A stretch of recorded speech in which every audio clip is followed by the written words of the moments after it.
On today's episode of the Locked On Texan podcast, the Houston Texans win an unnecessarily close game versus the Jacksonville Jaguars. Offense, night and day, and the defense has some breakdowns that we definitely got to talk about.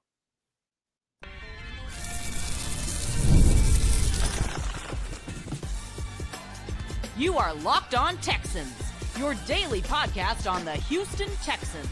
Part of the Locked On Podcast Network, your team every day. Battle Red Nation! Welcome to this Victory Monday episode of the Locked On Texans podcast, a part of the Locked On Podcast Network, your team every day. I'm a credential media member and Texas football analyst, John Some Sports Guy Hickman, alongside the man with the big hat and the even bigger smile, Brian Big SARS Barfield. Thank you guys for being an everyday listener of the show. Shout out to our everydayers from the Himalayas. You guys are a part of the Locked On Podcast Network. Again, your team every day. What are we talking about today, guys? What we're talking about is Azeez Al-Shaair, who got ejected from the game, and just talking about the play and also looking at his absence from their defense.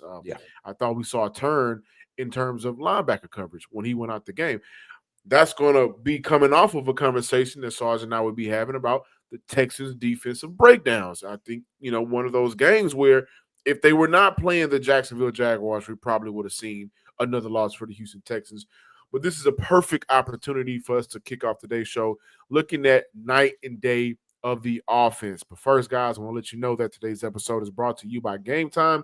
Download the Gametime app, create an account, and use code LOCKEDONNFL for $20 off your first purchase. Texans win this unnecessarily close game, Sarge. Offensively, this team was very night and day from what we've grown to be accustomed to seeing, scoring 17 of their 23 points in the second half. I think that's the story for the Texans. John, I don't know. I'm going to have to disagree with you because although the game was close, yes, the Texans did eke out a victory of 23-20. I get it. But, John, these games are always like this against divisional foes. You have to throw out the records. And if you watched on Sunday, you've seen the bad blood between the Houston Texans and the Jacksonville Jaguars. So if I'm not mistaken, when they played earlier this year at NRG Stadium, Trevor Lawrence had one of his best games of the season. Like these two teams just they really do not like each other. And when you look at the AFC South, you'll see that the Texans don't like the Colts don't like the Texans, Tennessee and Houston, we know about that, and Jacksonville. Like when you have these type of divisional games, that's how it's going to be. We watched on Thanksgiving Day. There's no possible way that the Chicago Bears should have been that close to the Detroit Lions, and look what it came down to. But they're divisional foes, so they play each other 2 times a year. This is the second time the Houston Texans have had to face Jacksonville, and I didn't expect anything else. I didn't expect a blowout, and I know that I said, 5 touchdowns would have impressed me, but I wasn't expecting a blowout, John. I was expecting a game in which I got. Am I surprised by what Mac Jones did? We'll talk about that when we talk about the defensive breakdown. But no, I got exactly what I was expecting. A good game between two teams that you have to throw the records out and just play against each other. I think it was a very good win for the Houston Texans going into the bye. They're now 8-5. The Colts won on Sunday. So this team can be very much like the Jacksonville Jaguars of last year, where they squandered away the division lead and allowed the Texans to eventually win the AFC South. So the Colts are on their tails a little bit, even though Houston beat them twice. But for the Houston Texans, I thought that, it was good to see both a rushing touchdown and a passing touchdown in the second half. I thought that was good to see. I thought that was a great way to establish some rhythm going into the bye week. Even with this win, I hate to nitpick, but there's just some things that's bothering me. First and foremost, the Texans finished the game 5 of 15 on third down with an average of almost 8 yards to go on those third downs. 6 times the Texans faced 3rd and 7 or longer, only converted 1 time. So, they continue to find themselves, whether it be penalty, whether it be bad sequence in the play calling, getting knocked back. This offense continuously shoots themselves in the foot somehow. 23 points is great. 17 points in the second half. Great. Amazing. However, You got too many of these scoring drives where you're not getting anything out of it. Or if you're leaving with something, you're only leaving with 3. That continues to be an issue for this offense. And again, I can nitpick all day long. Again, I love seeing both Joe Mixon and CJ Stroud score. Love seeing Dalton Schultz, 7 targets, 5 catches, 60 yards, 1 TD. Love seeing him involved. Love seeing Nico Collins involved. But I think right now, the case that I'm trying to make, Sarge, and stop me if I'm wrong, is you guys have to continue to try to stack together full games where for 4 quarters, you're 17 in the first, 12 or 13 in the second, right? You got to be able to do that, and we don't see it. And I think I'm looking ahead because now I feel like when you come off that bye week, Miami, Kansas City, Baltimore at home on Christmas, you're not going to be playing against Mac Jones. You're not going to be playing against a bad Jacksonville Jaguar team, division or not. John, I think what the problem is something that we have to start with Demeco Ryans, because this is a top-down issue. We've seen a lot of times where the Houston Texans will play for a field goal because they knew they know that they have one of the best kickers in the NFL, especially from 50. Yes, he keeps doing it. In this case, the Houston Texans got too conservative because they had a lead. And they had a big lead, and that's something that I want. How many times have we saw that, Sarge? Exactly. So that's what I'm saying. That's something that Demeco Ryans is going to have to learn to adjust. He's going to have to adjust. And like we said, when we look at Bobby Slowick, when we look at CJ Stroud, looking at Demeco Ryans, this is something that he's going to learn. And by year 4 or 5, he should have it together. He should have the way that a game should be managed, clockwise, score-wise, and things like that. Because remember, this is only his 2nd year, and I'm not trying to give him a pass, but on Sunday, I just seen entirely too many conservative type things that happened, especially when they went up big on the Jacksonville Jaguars. And I was one of the things was, I think it was 4th and 1. And I know that, it would have given Jacksonville a really good field position, but at some point, just put the confidence in them. Hey, listen, I got confidence in y'all. Y'all go out here, y'all get this 1 yard. If not, my defense is not playing the best, but I do trust them. And so it's that the lead, getting a lead or playing for a field goal is something that Demeco Ryans is going to have to evaluate himself on when he's doing his checklist in the offseason. Sarge, we also got to give a lot of credit to who? Offensive line, I thought had a very good game. Only gave up 2 sacks. One of those, in my opinion, was really should be registered to CJ Stroud at the end of the day. Held on the ball for a little bit too long. John? I thought in the second half they did a very good job of giving Joe Mixon what he needed to run the ball. They did. Right. And we saw Joe Mixon go from, I think, was it 17 yards in the first half or something? 19 in the first half, and finish the game with 1-on-1, 5.1 yards per pop for a TD. 30-yard run touchdown. 30-yard run, the longest of the day for him.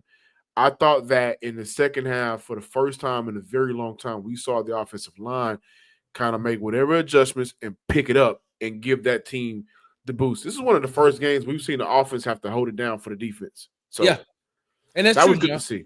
Yeah, John, and you're right. I'm not going to say that the offensive gave line CJ some time. And that's what I was about to say. I'm not going to say that that they played bad. I'm not saying that they played bad, because in that first half they still didn't look good. I think, what was it? The first or second play, CJ took a big hit right off the rip.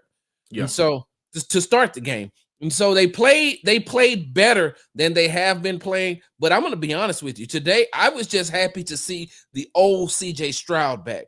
The CJ Stroud that moves around in the pocket. The CJ Stroud that gives himself better throwing lanes and to see the field better. And, I felt like that, that 50-50 ball when he was throwing it deep to Tank, and there was still a defender that was in the way, and he didn't want him. I understand he did not want to make that. Yeah, it should have been a PI. He did not want to make a mistake and throw an interception. So I can understand what he was doing, but it was just good to see CJ get his feet set, get his feet back, man. It wasn't a lot of those bad throws. It wasn't a lot of those throwing off the back foot. Like today, on Sunday, he seemed comfortable. Yeah, he did. And before we move on, because as we give credit to one line, the offensive line, we got to look at the defensive line, no sacks.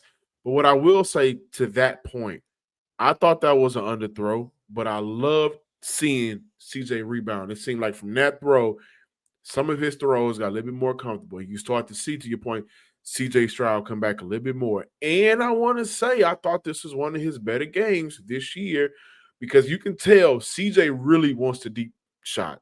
Yeah. They want those shots downfield, especially when Nico Collins coming back, who, again, had over 100 yards.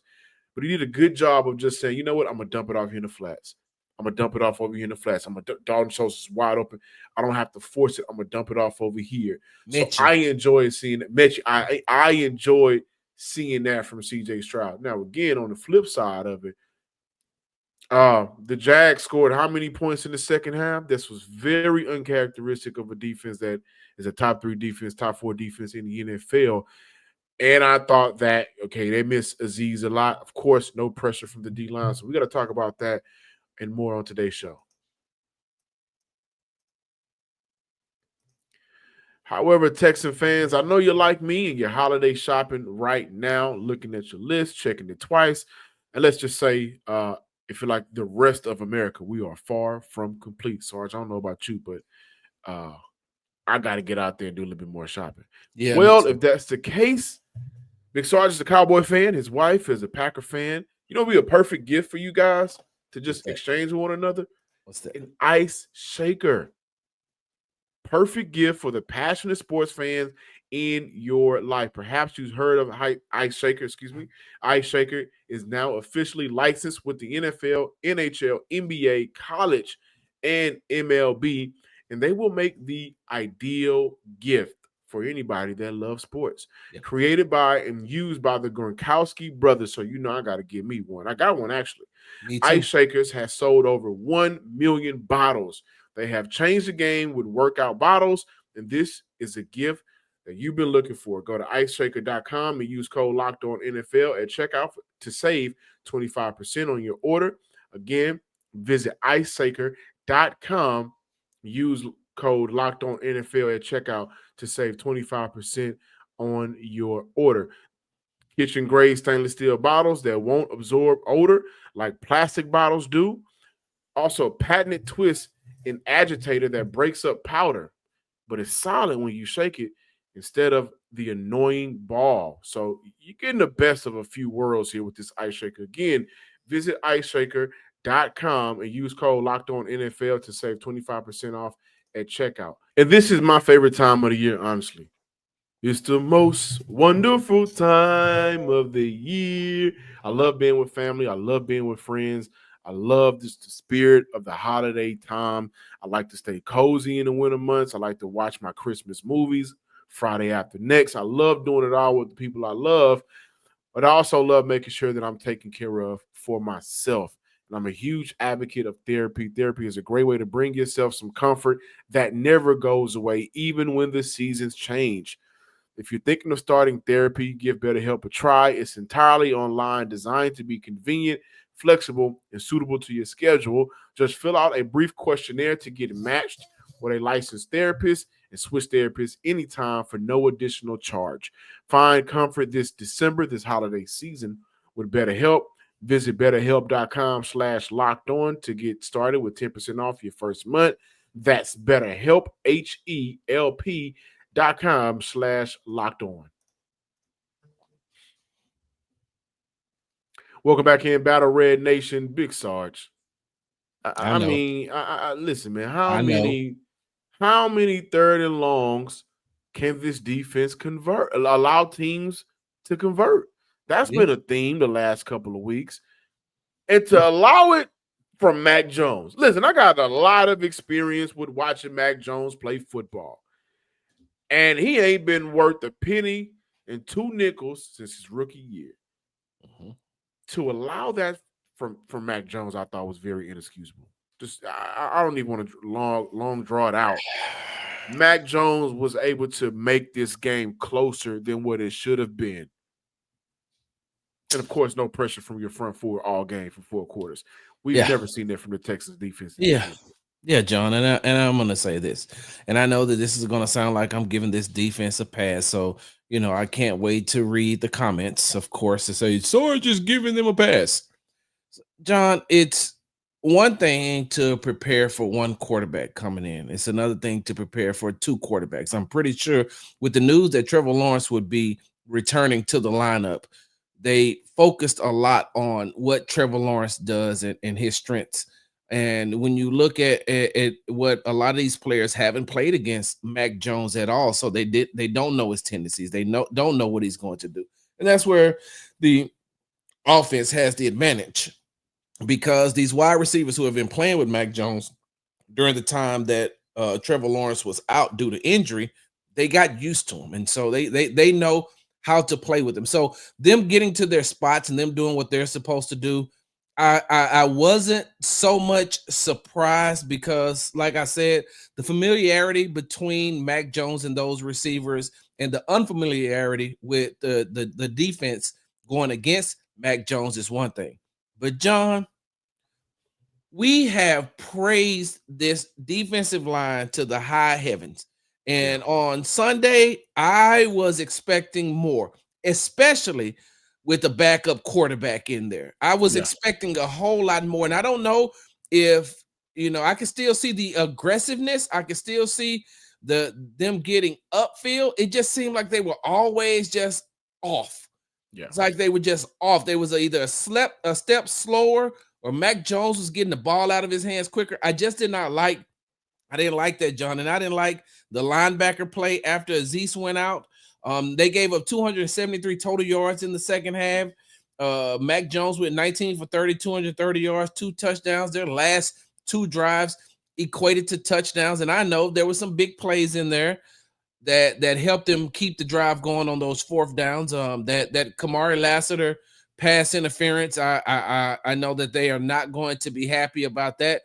But overall, I think that the defense still played well enough to get them the victory. But that second half play, John, was horrible. One issue that continues to be a theme for this team this year on the defensive side of the ball, linebacker, and that's just having your linebacker on one of the team's better wide receivers on crucial downs and crucial parts of the game. We talk a lot about Bobby Slowick and sequencing the plays, but the fact is, Demeco has really jeopardized the back end of that defense from some of his decisions on in terms of looking for matchups. That's been an issue, and it continues to be an issue. And this is the perfect game for us to take a step back to the offseason. The Texans put a lot of resources in their front four, making sure that will be the catalyst of our team that drives us home. And for the most part, all year, that's been the case. Defensively, they've been able to save this team, and a lot of that has been due to the pressure they've been getting up front. But if you take Derek Stingley's play away from today, Jeff Okudah is a liability out there. Yeah. Inside or out, he is a liability. Yes. And I'm also seeing there's too many times where the cushion from the corner is giving wide receivers too much room, and that's allowing them to get open. And then now you're looking at big plays down the field. One play where Kamari Lassiter, it was in the red zone area. He was like 11 yards off, and Mac Jones just sailed it over the receiver's head. But I'm looking at situations like that. I'm thinking to myself, where they got to go, but you're allowing them too much room. So sometimes with the defense, and I think this is a great game to just look and highlight, sometimes, especially if their front four isn't playing phenomenal, they are one step forward, 3 steps back in terms of how they impact the game. And I think that's a problem. And again, losing Azeez was a major issue for them today. And John, on Sunday, you also noticed the absence of Jalen Petrie. You noticed it. You noticed, especially after Azeez was kicked out was ejected from the game, and then they ran like 7 or 8 straight run plays. They had 54 yards on one drive before they were able to kick the field goal before the end of the second half. And so that's where you miss a Jalen Petrie in run support. That's Absolutely. Where you miss a Jalen Petrie as far as being in pass coverage. You miss him. And yes, you could try to supplement him with Jimmy Ward, but at some point, we all know Jimmy is one, over aggressive, and two, he's gotten a little bit older. He's been in the league for a very long time now, and so they're going to be able to find those mismatches. They found a mismatch with what was it, Brian Thomas Jr. on Neville Hewitt. Yeah, that's what I'm saying. Why would you have that linebacker on that team's and one of the best young receivers in the NFL?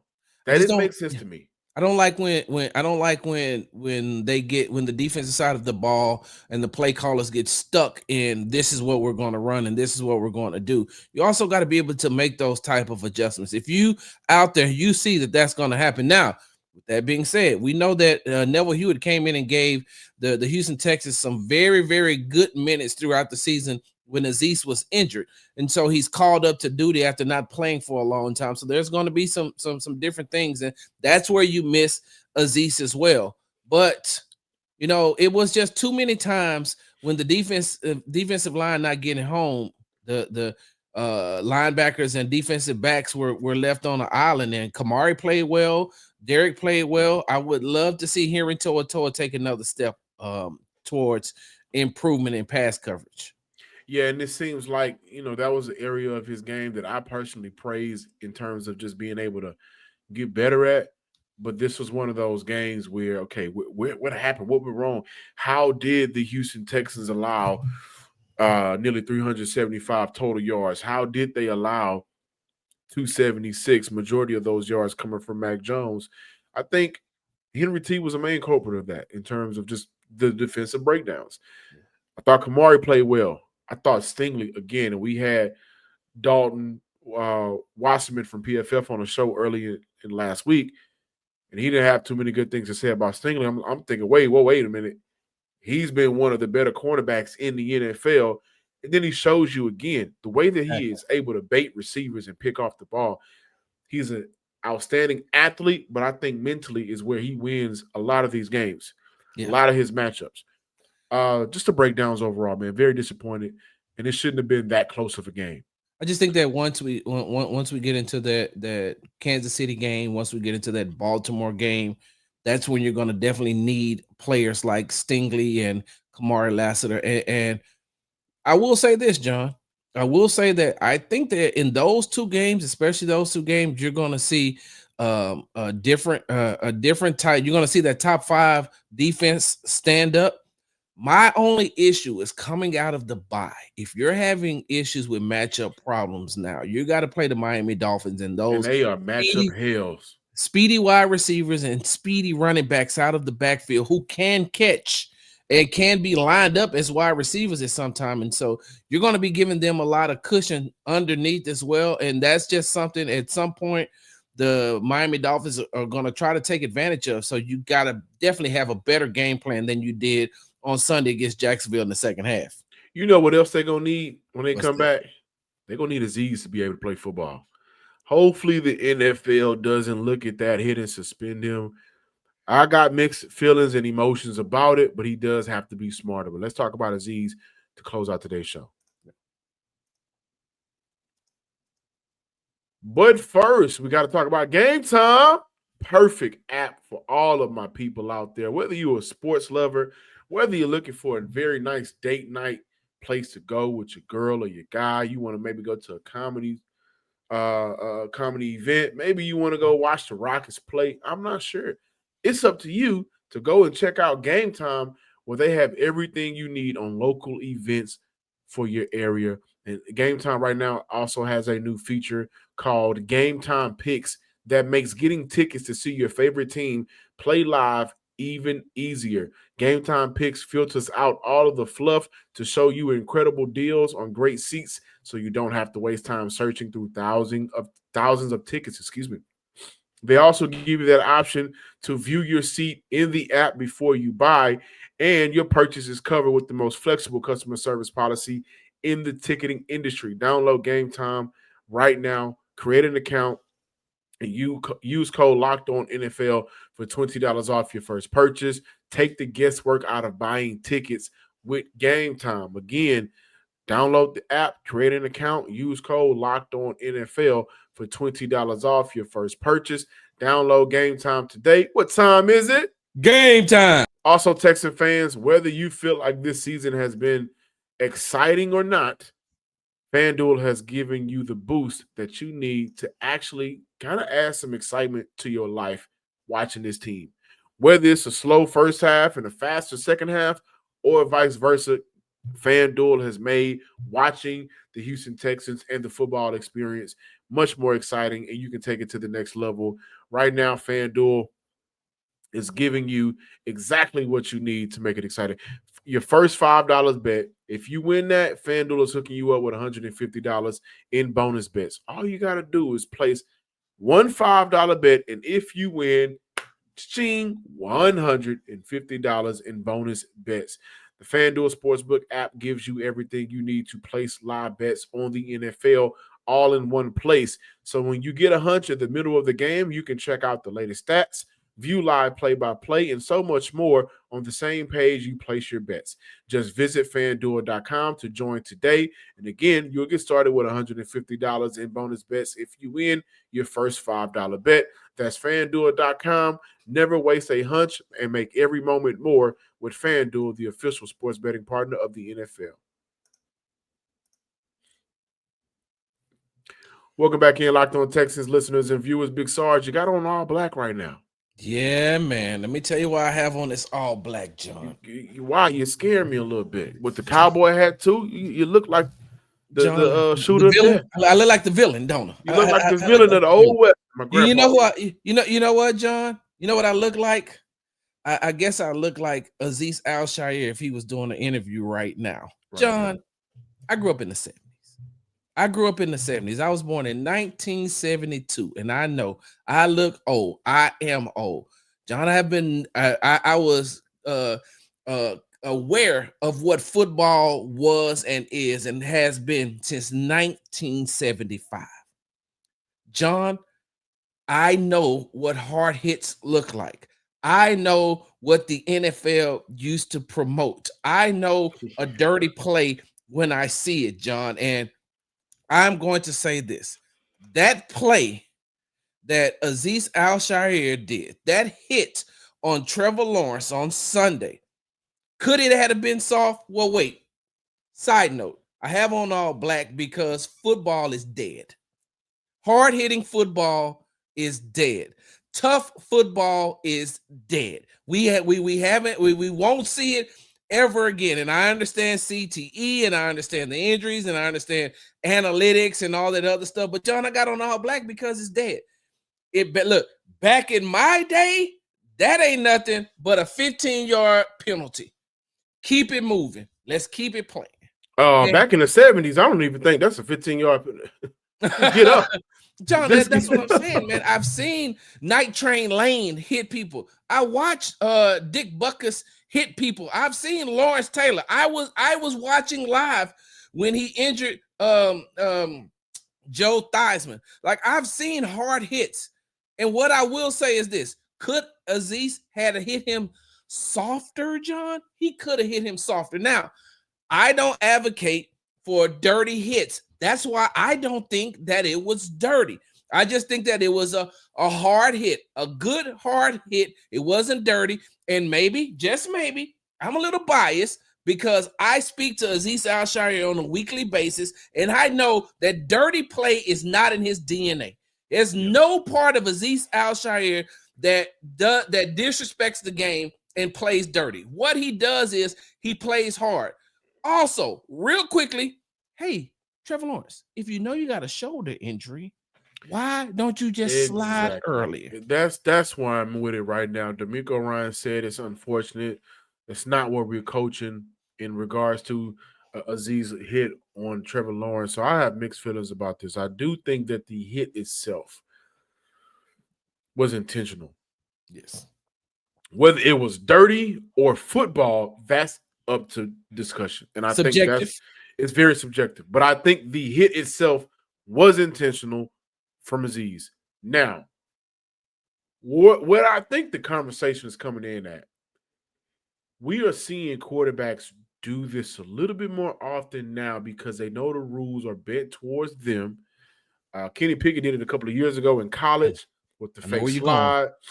I'm looking at Trevor Lawrence. When I watched that replay, I said, okay, man, listen. You have to kind of protect yourself in that situation as well. Everybody ain't Patrick Mahomes. Everybody can't do all of that, and they don't have the refs on their side. So Tom Brady talked about this a lot. We're saying the game protect the players and the players not protecting themselves.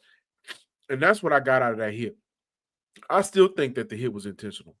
Yes. I still think that because he led with his forearm. Yeah. You can make the argument that if Trevor Lawrence, if he was thinking, hey, I think Trevor's still going to run, I'm going to take his legs out, which is why that forearm was out there like that. However you want to look at it, I think there is blame on both sides. Yes. And I think that for Trevor Lawrence, unfortunately, left the game. I don't think the Jags will see him again this year.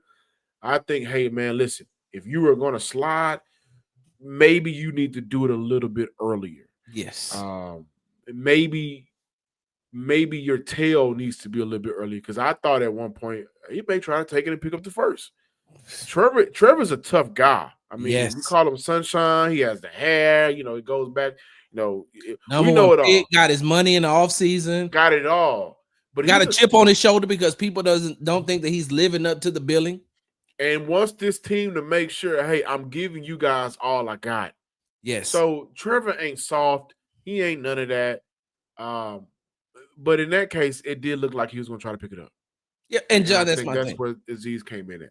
And that's all. That's all I'm saying is that I'm not saying that I don't think that Azeez was trying to be dirty. I don't think that Azeez was trying to take him out of the game. What I think that Azeez was trying to tell him was, hey, look, if you're going to slide, you're going to have to start sliding earlier because I don't know what you're going to do. And if I commit, if I let up, John, we've seen too many times where defenders have let up. And like you said, Patrick Mahomes has taken advantage of that. CJ Stroud spoke about this earlier this year. He said, I got hit the hardest I've ever been hit because last season in my career, as far as playing football, because I was trying to pick up a little extra yards and I knew what the rules was. He said, next time I'm just going to get out of bounds. I'm not going to try to be the hero. And so that's what I looked at it as.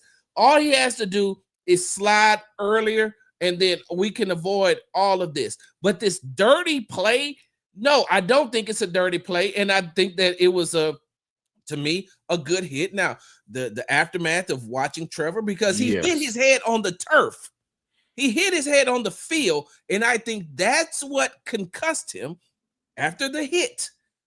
But John, football has gotten so soft these days. I don't even know what to call it anymore. I do want to say that I think the aftermath of everything hurt Azeez in terms of the image, and it's easy for people to say he's dirty. Look what he's doing. He's fighting the whole team. He's taking his helmet off. But what I want to say is I saw Trevor Lawrence get hit, and I saw his teammates run and have his back. I haven't really seen that in Houston. Even on that was the first play, the second drive, whatever it was, when he got hit right up the middle. Yeah. Got up himself. So the hit allowed me to see, hey, man, there's still some people in this league that, got their quarterbacks back. I thought that was good to see. We got more Texans talk throughout the week. Make sure you guys give us a follow and subscribe on YouTube at Locked On Texans on both YouTube and on Twitter at Locked On Texans. And give me a follow as well on Twitter or X, whatever you want to call it, at John_Hickman12. You can follow me on the app formerly known as Twitter at Big Star Sports with the Z at the end. Until next time, ladies and gentlemen, let's enjoy the bye week. Peace.